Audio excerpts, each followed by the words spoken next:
तो आपके मन में एक क्यूरियोसिटी होगी, एक जिज्ञासा होगी कि आज ही के दिन में फ्लैशबैक में क्यों गया। 3 जून तो कोई नई चीज़ नहीं है, हर साल 3 जून आता है। इस 3 जून में स्पेशल क्या है? स्पेशल है, और स्पेशल है ऑपरेशन सिंदूर। क्योंकि ऑपरेशन सिंदूर के समय जो इंडिया और पाकिस्तान के बीच टेंशन्स थे वो हमने देखे।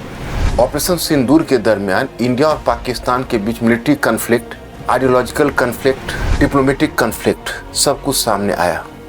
देखा वर्ल्ड के सामने इंडिया और पाकिस्तान का किस प्रकार से रिप्रेजेंटेशन रहा। फिर जब पूरब की तरफ देखा तो बांग्लादेश का हाल भी कोई अच्छा नहीं दिखा। मोहम्मद यूनिस के अधीन किस प्रकार से माउंटबेटन ने यह दिखाने की कोशिश की कि मैया मोही मैं नहीं माखन खायो, मेरी इसमें क्या गलती है। भाई लीग ने मांगी, कांग्रेस ने पार्टीशन को एक्सेप्ट किया। इसलिए कुछ क्रिटिक्स तो यहाँ तक मानते हैं कि वास्तव में नेहरू और पटेल ने इस पूरे कैबिनेट मिशन योजना को बुलडोज कर दिया।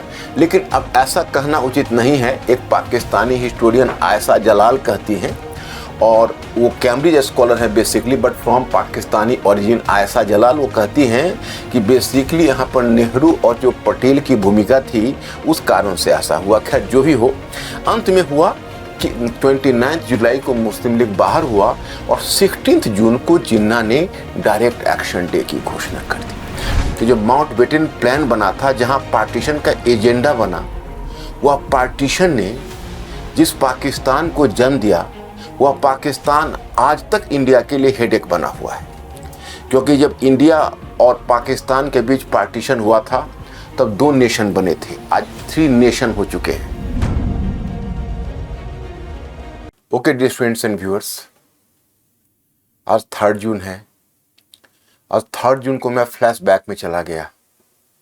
मुझे 3 जून 1947 याद आया। आज इसी 3 जून के दिन माउंटबेटन प्लान रखा गया था।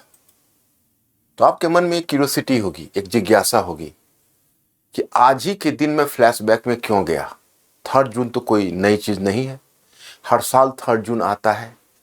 इस 3 जून में स्पेशल क्या है? स्पेशल है, और स्पेशल है ऑपरेशन सिंदूर। क्योंकि ऑपरेशन सिंदूर के समय जो इंडिया और पाकिस्तान के बीच टेंशन्स थे वो हमने देखे। इस ऑपरेशन सिंदूर के दरमियान इंडिया और पाकिस्तान के बीच मिलिट्री कन्फ्लिक्ट, आइडियोलॉजिकल कन्फ्लिक्ट और डिप्लोमेटिक कन्फ्लिक्ट सब कुछ सामने आया। देखा वर्ल्ड के सामने इंडिया और पाकिस्तान का किस प्रकार से रिप्रेजेंटेशन रहा। फिर जब पूरब की तरफ देखा तो बांग्लादेश का हाल भी कोई अच्छा नहीं दिखा। मोहम्मद यूनिस के अधीन किस प्रकार से बांग्लादेश इंडिया के प्रति हॉस्टाइल बना हुआ है। यही यूनुस एक टाइम था जो एक बहुत ही रेस्पेक्टेड पर्सनालिटी हुआ करते थे। लेकिन आज जब जमायत इस्लामी के साथ उनकी सांठगांठ हुई है तो बांग्लादेश भी आज एक फेल्ड स्टेट उनके लीडरशिप में दिखने लगा है। तो मैं 3 जून 1947 में चला गया कि जो माउंटबेटन प्लान बना था, जहां पार्टीशन का एजेंडा बना, वह पार्टीशन ने जिस पाकिस्तान को जन्म दिया वह पाकिस्तान आज तक इंडिया के लिए हेडेक बना हुआ है। क्योंकि जब इंडिया और पाकिस्तान के बीच पार्टीशन हुआ था तब 2 नेशन बने थे, आज 3 नेशन हो चुके हैं। तो चलिए हम थोड़ा सा फ्लैशबैक में आते हैं 3 जून 1947 को। क्या पाकिस्तान बनना जरूरी था? किन लोगों के इंटरेस्ट में पाकिस्तान था? एक समय आया था नेशनल मूवमेंट में, मुझे याद है कि लगा कि आप पाकिस्तान का एजेंडा टल गया। मैं आपको बताता हूं, मैं पूरी यात्रा में तो आपको नहीं ले जाऊंगा क्योंकि पूरी यात्रा अपने आप में बहुत लॉन्ग और क्यूम्बरसम है और हम उतनी बड़ी यात्रा में आपको नहीं ले जाना चाहेंगे। बस हम थोड़ा सा पीछे चलते हैं पार्टीशन से 1 वर्ष पूर्व, और वह है 1946 की कैबिनेट मिशन योजना। कैबिनेट मिशन योजना मई जून 1946 में भारत में आई थी, और उस कैबिनेट मिशन योजना का एजेंडा था भारत के पार्टीशन को टालना। मैं आपको बताऊं कि जब सेकेंड वर्ल्ड वॉर हुआ तो सेकेंड वर्ल्ड वॉर ने ब्रिटेन को इतना कमजोर कर दिया था कि ब्रिटेन इंडिया में रहने की स्थिति में नहीं था। मतलब जस्ट क्विट इंडिया, अब क्विट इंडिया तो 1942 में इंडियन गांधी जी के नेतृत्व में यह मूवमेंट चला था। उस समय भी ब्रिटिश ने बहुत ही तत्परता से इस मूवमेंट को और बहुत ही क्रूरता से दबाया था। लेकिन जब 1945 में सेकेंड वर्ल्ड वॉर हुआ और एक सुपर पावर के रूप में ब्रिटेन का डिक्लाइन हुआ, तो ब्रिटेन ने खुद ही क्विट इंडिया का डिसाइड कर लिया। लेकिन मुद्दा यह था कि अपने क्लाइंट मुस्लिम लीग के साथ वो कैसे ट्रीट करता है। तो एक विचार बाजार में आ रहा है, यानी एकेडमिक सर्कल में एक विचार यह आ रहा कि कैबिनेट मिशन योजना में उसी ब्रिटिश ने पार्टीशन को अव्यावहारिक इम्प्रैक्टिकल करार दे दिया था। कहा था कि नहीं नहीं, पार्टीशन व्यवहार में संभव नहीं है, क्योंकि अगर पार्टीशन घटित होता है तो पंजाब, अब देखिए ये है, ये देखिए ये सबसे बड़ा प्रोविंस अब पाकिस्तान का आज की तारीख में पंजाब है, लेकिन यह पंजाब जितना पाकिस्तान में गया उससे थोड़ा सा कम भारत के अंदर भी रहा। तो मुद्दा यह है कि भाई ये पंजाब में एक सबस्टेंशियल पॉपुलेशन हिंदू का था, हिंदू माइनॉरिटी की संख्या कम नहीं थी, मतलब बहुत थोड़ी का फर्क था, 52-48 का फर्क आप समझ सकते हैं, जो उस समय मुस्लिम और हिंदू के बीच जनसंख्या थी, और सिख भी हिंदू के साथ हिंदुस्तान में टिकने वाले थे। तो वैसी स्थिति में पंजाब का क्या होगा? अगर पंजाब पाकिस्तान को दिया जाता है तो पंजाब के हिंदुओं और सिखों का क्या होगा? और देखिए बंगाल में भी आज आप देखेंगे ईस्ट बंगाल बड़ा साइज पाकिस्तान में जरूर चला गया, लेकिन उससे थोड़ा ही छोटा साइज इंडिया में है, क्योंकि उस समय फिर यह भी हुआ कि आखिर ये बंगाल का क्या होगा। ये बंगाल में भी तो एक सबस्टेंशियल पॉपुलेशन हिंदू है। तो कैबिनेट मिशन ने कहा कि देखिए पार्टीशन अव्यावहारिक है, पार्टीशन का विकल्प हम ढूंढते हैं, और उसने एक त्रिस्तरीय योजना लाई थी। उसमें कुछ इस तरह की बातें थी कि सेंट्रल गवर्नमेंट ऊपर के स्तर पर होगी, लेकिन सेंट्रल गवर्नमेंट के पास केवल और केवल 3 सब्जेक्ट होंगे। उसने कहा कि सेंट्रल गवर्नमेंट के पास इन 3 सब्जेक्ट में कौन कौन सा सब्जेक्ट होगा? तो एक होगा प्रतिरक्षा डिफेंस, दूसरा फॉरेन मिनिस्ट्री, और तीसरा है ट्रांसपोर्ट एंड कम्युनिकेशन। बस यही 3 सब्जेक्ट होंगे, और बाकी के बाकी जितने भी सब्जेक्ट होंगे वे स्टेट्स के पास होंगे। और वह स्टेट्स में नहीं होंगे, स्टेट तो सबसे नीचे होगा, बल्कि स्टेट का एक ग्रुप 3 ग्रुप्स बनेंगे, A group, B group and C group. A group में 6 हिंदू बहुल प्रोविंस होंगे, बी ग्रुप में उत्तर पश्चिम के 3 मुस्लिम मेजॉरिटी प्रोविंस होंगे, और सी में उत्तर पूर्व के 2 मुस्लिम बहुल यानी बंगाल और असम, ये 2 मुस्लिम मेजॉरिटी प्रोविंसेस होंगे, और तीनों को अपनी सरकार बनाने का अधिकार होगा, तीनों को अपना अलग विधानमंडल होगा, और वास्तविक power the group of provinces में होंगे, और सबसे नीचे प्रोविंस होगा जिसका एज यूजुअल पावर होगा। ऐसा लगा कि भाई मुस्लिम लीग भी पहले खुश हो गया, उसे लगा कि चलो डिसेंट्रलाइजेशन इंडिया का हो गया, सेंटर नाम मात्र का रह गया। 5 मुस्लिम बहुल प्रांतों में मुस्लिम लीग या जिन्ना उस पर शासन करने का स्वप्न देख रहे थे, क्योंकि अभी तक मुस्लिम लीग का जो कंट्रोल था मात्र 2 मुस्लिम मेजॉरिटी प्रोविंसेस पर था, और उसमें एक पर कांग्रेस का कंट्रोल था, दूसरी यूनियनिस्ट पार्टी मतलब एक पार्टी थी, उसकी कोलिशन गवर्नमेंट पंजाब में थी, और बंगाल में एक फजलुल हक की कृषक प्रजा पार्टी, जो फजलुल हक तो कहने के लिए मुसलमान था, लेकिन मुस्लिम लीग के एजेंडा के साथ उसका एजेंडा मेल नहीं खा रहा था। तो जिन्ना ने सोचा चलो इसी बहाने अब 5 प्रोविंसेस पर अपना कब्जा होगा। तो जिन्ना ने यानी 6 जून को मुस्लिम लीग ने इसे एक्सेप्ट कर लिया, इस प्रपोजल को, और 7 जून को कांग्रेस ने एक्सेप्ट कर लिया। कहते हैं कि पंडित जवाहरलाल नेहरू का पत्रकार के साथ एक दिया गया बयान ने एक चेन रिएक्शन का काम किया, और इसके बाद फिर वही मुस्लिम लीग 29 जुलाई को कैबिनेट मिशन योजना से बाहर हो गई। इसलिए कुछ क्रिटिक्स तो यहां तक मानते हैं कि वास्तव में नेहरू और पटेल ने इस पूरे कैबिनेट मिशन योजना को बुलडोज कर दिया, लेकिन अब ऐसा कहना उचित नहीं है। एक पाकिस्तानी हिस्टोरियन आयशा जलाल कहती हैं, और वो कैम्ब्रिज स्कॉलर है basically, but from Pakistani origin. Ayesha Jalal वो कहती हैं कि बेसिकली यहाँ पर नेहरू और जो पटेल की भूमिका थी उस कारण से ऐसा हुआ। खैर जो भी हो, अंत में हुआ कि 29 जुलाई को मुस्लिम लीग बाहर हुआ, और 16 जून को जिन्ना ने डायरेक्ट एक्शन डे की घोषणा कर दी। डायरेक्ट एक्शन डे का मतलब था कि कलकत्ता किलिंग शुरू हो गया, कलकत्ता से देखते देखते वो स्प्रेड कर गया पूर्वी बंगाल के नोआखाली में, बिहार के मुंगेर में और बॉम्बे में। अब चारों तरफ अब हिंदू मुस्लिम दंगे धू धू कर जलने लगे। और सबसे दुखद बात यह थी कि उसमें जब इंटरिम गवर्नमेंट का गठन हुआ था 2 सितंबर को, तो वल्लभ भाई पटेल को होम डिपार्टमेंट मिला था, लेकिन एक्चुअल पावर को एंजॉय नहीं कर पा रहे थे। वायसराय ऊपर बैठे हुए थे और जो वायसराय था वह इस दंगे को दबाने की अपेक्षित कोशिश नहीं कर रहे थे। तो अब पटेल भी परेशान हो रहे थे। पूरे देश में रक्त की नदियां बह रही है और ब्रिटिश उसके लिए प्रयास नहीं कर रहा है। ब्रिटिश भी थोड़ा बहुत नर्वस था। कारण यह था कि ब्रिटिश को ऐसा लग रहा था कि हम दुनिया को यह दिखा रहे हैं कि हम भारत में एक अच्छी व्यवस्था करके लौट रहे हैं और अब तो खून के छींटे हमारे दामन में भी पड़ेंगे।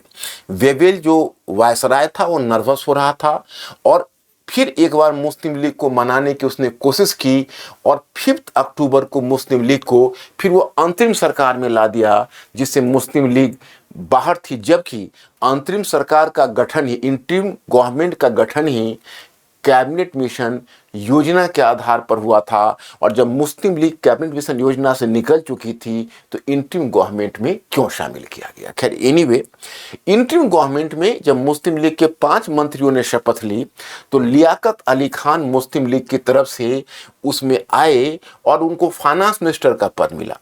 उन्होंने एक तरह से सरकार का चलाना मुश्किल कर दिया। बात बात पर वीटो। अब इतनी अधिक परेशानी हो गई कि पटेल और नेहरू अब सभी थके मांदे लोग विभाजन के लिए तैयार हो गए। लेकिन विभाजन के लिए उन्होंने अभी तक जुबान नहीं खोली थी। उनके मन में कहीं ना कहीं असमंजस की स्थिति थी। महात्मा गांधी के मन में क्या था, वो तो दंगे को रोकने के लिए बंगाल के नोआखाली, वहाँ से कलकत्ता, बिहार के मुंगेर दौड़ते रहे और एक लोन वॉइस थे जो अकेला प्रयास करते रहे। एस गोपाल ने लिखा है कि भाई उनकी स्थिति एक ऐसे विश्वविद्यालय के अध्यक्ष की तरह थी जिस अध्यक्ष को प्रबंधन पर कोई अधिक अख्तियार नहीं रह गया था। मतलब कांग्रेस पर व्यावहारिक नियंत्रण गांधी जी के हाथ से छूट चुका था और गांधी जी अब अकेला स्वर के रूप में इधर से उधर पूरे हिंदुस्तान में दौड़ रहे थे। और वल्लभ भाई पटेल और पंडित जवाहरलाल नेहरू दिशाहीन हो चुके थे।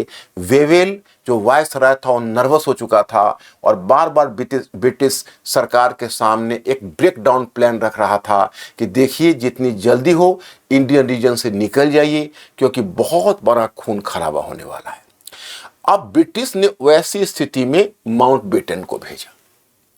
20 फरवरी 1947 को, जो उस समय ब्रिटेन में एटली प्रधानमंत्री था, एटली की सरकार थी, उसने यह घोषणा की कि हर स्थिति में जून 1948 में भारत को स्वतंत्रता दे दी जाएगी और एक यथोचित और किसी महत्वपूर्ण निकाय को सत्ता सुपुर्द करके। मतलब उसने एक बहुत गैर जिम्मेदाराना स्टेटमेंट दिया। आखिर कहते हैं क्रिटिक्स कि उसको समय अवधि नहीं देनी चाहिए थी, लेकिन यह गलती उसने कर दी।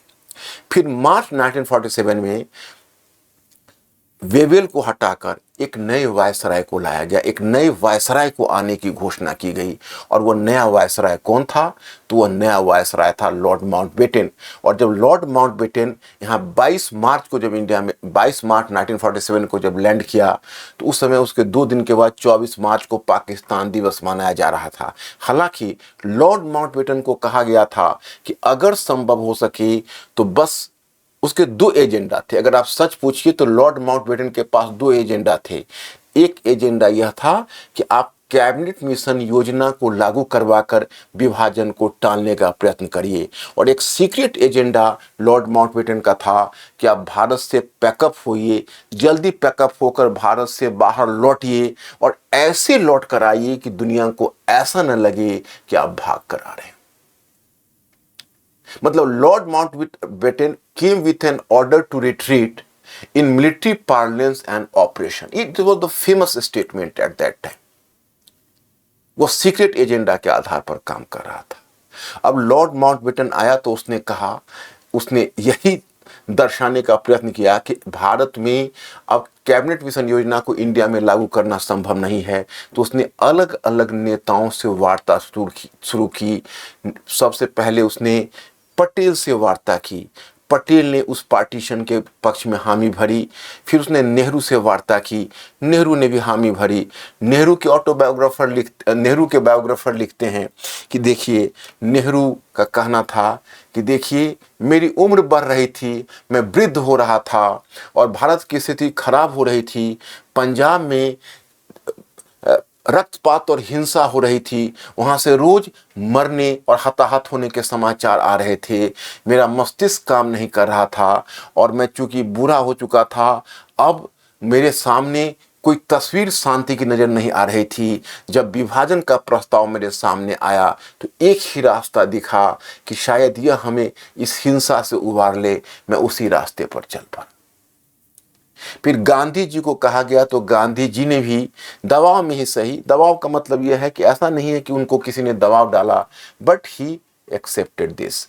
और अंत में जिन्ना से वार्ता हुई और जिन्ना ने फिर इस बात के लिए जिन्ना को आगाह किया, माउंटबेटन ने, कि देखिए, पंजाब और बंगाल बटेगा, आप इसके लिए तैयार रहिए। आप ऐसा मत समझिए कि पूरा पंजाब और बंगाल पाकिस्तान को मिलने वाला है।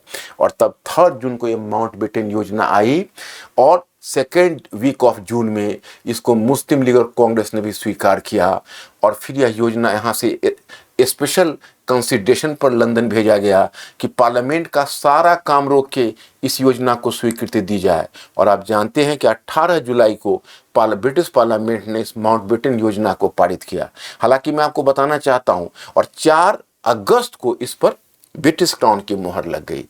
यह योजना पूरी दुनिया जानती है माउंटबेटन योजना के बारे में कि यह लॉर्ड माउंटबेटन बनाया था। लेकिन मैं आपको बता दूं कि इस योजना के बारे में एक सीक्रेट है, एक सच्चाई है कि यह योजना लॉर्ड माउंटबेटन की नहीं थी, और यह ओरिजिनली यह योजना थी वल्लभ भाई पटेल और उनके जो स्टेट डिपार्टमेंट के सचिव थे, सेक्रेटरी, जिसका नाम है बीपी मेनन, उन दोनों का हाथ इस योजना में था। क्योंकि लॉर्ड माउंटबेटन की जो प्रारंभिक योजना थी उसको कहते हैं डिक्की बर्ड प्लान।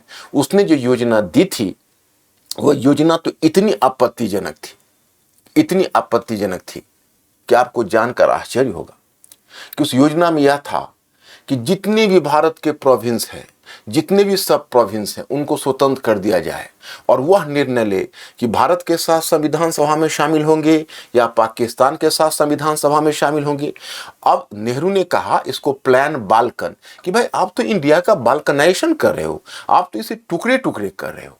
क्योंकि एक बार अगर प्रांतों को और उप प्रांतों को स्वतंत्र कर दिया जाता है और कहा जाता है कि आप खुद डिसाइड करिए कि आप भारत के साथ मिलेंगे या पाकिस्तान के साथ, तो क्या होगा आपको पता है? उसके बाद सारे प्रोविंस अपने आप को स्वतंत्र होने की बात करने लगेंगे और भारत कितने टुकड़ों में बंट जाएंगे। उन्होंने तुरंत इस प्लान को फेंका कि नहीं, ये डिक्की बर्ड प्लान नहीं चलेगा।